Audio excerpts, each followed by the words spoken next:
Last one. This one's interesting. Yeah. Your points around discovering your sort of authentic leadership style is having no ceiling. And you talk a little bit about pushing through your own uncertainty and fear and doubts.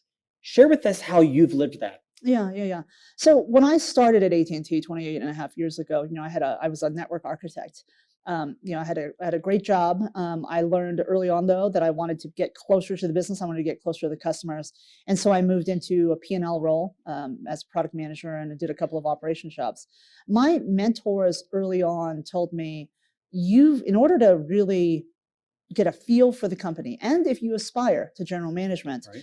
you need to go to sales. Now, for somebody who had no idea what sales was, had no interest in sales, my parents still don't have any idea what sales is or what I do. How many years into AT&T were you until you moved to sales responsibility? I was a good 5 years in. So I had progressed quite well in my career, 5-6 years in. And I had a hard time getting in. I'm not ashamed to say that I failed upwards of 6 times with trying to get get a sales job because nobody would hire me with no sales experience.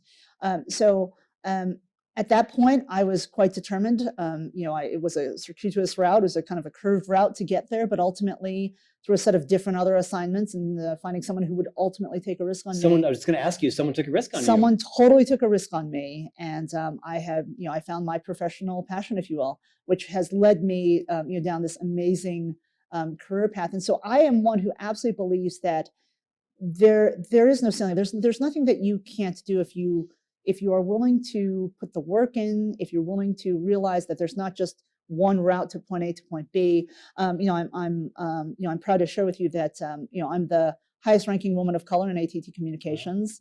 I became the first Asian officer of AT&T back in the 90s.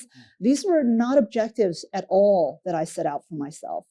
Had I looked back on it and said, hey, I want to go be that, I probably would have psyched myself out a little bit. But they were the result of a pretty purposeful career with a lot of wonderful leadership support and great experiences. But I would have thought that there was a ceiling, right? Until you got to go and break it and redefine it and become a trailblazer.